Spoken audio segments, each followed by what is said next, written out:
Alistair Scott. Thank you, Mr. Chair.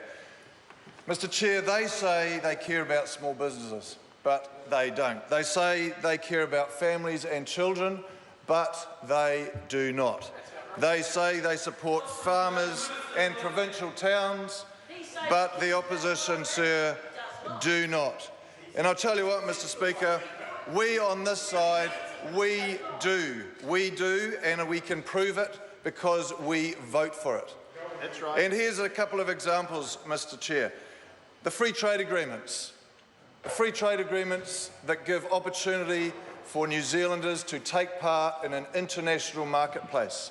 Opportunity for exporters to produce high-value products to export to growing economies. Mr. Chair, the other example of how we prove that we support families and communities is that we support irrigation projects.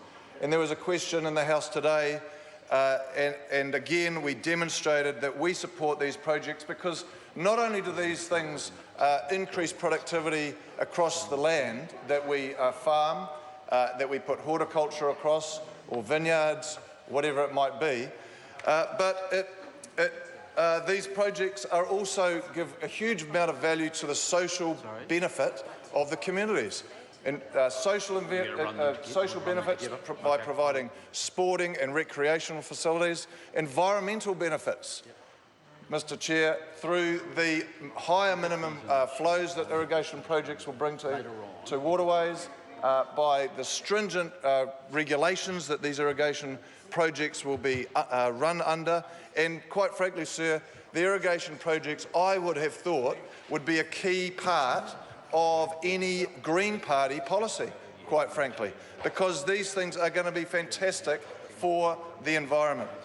Mr. Chair, these two initiatives, the FTAs and the irrigation projects, are just two examples of initiatives that we have on this side of the House that demonstrate that we support families, businesses and provincial towns. And if we can do those two things in tandem, we will raise the standard of living for all New Zealanders. We will have the GDP that allows us to invest in such things as broadband that continues to roll out through the provinces, through the towns of New Zealand. Mr. Chair, I'd like to focus a little more on the balance sheet of the government. We talk quite a lot about the income statement, we quite often talk about surpluses and so on, but in fact we should be thinking about the long term. We should be thinking about the balance sheet of this country, and in particular the liability side. And that is exactly what we are doing with Minister Tolley's announcements, where she is going to be focusing on the $1 million kids, the kids that are at most in need. We know who these kids are, we know where they live, we know their backgrounds, we know that with the backgrounds that they have, they will cost the taxpayer $1 million. So it makes common sense. It's very sensible to invest in that cost, which will eventually have long-term benefits, not just for the families involved, not just for the communities that are involved, but for the taxpayer, for the benefit of the balance sheet. Mr. Chair, there are a huge number of other initiatives which will be brought up today, but those things that I talked about at the beginning, the free trade agreements and the irrigation projects, are but two very pragmatic, very sensible initiatives that I really can't for the life of me understand why the opposition won't support, because those things bring about increased productivity, and it's not just about dairy.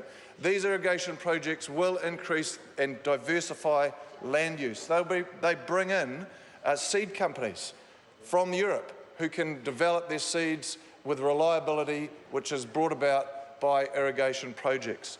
And with that comes highly skilled jobs, with that comes increased GDP, with that comes increased taxes to the government, which enables the government to do what it should be focusing on, and that is to support those most in need.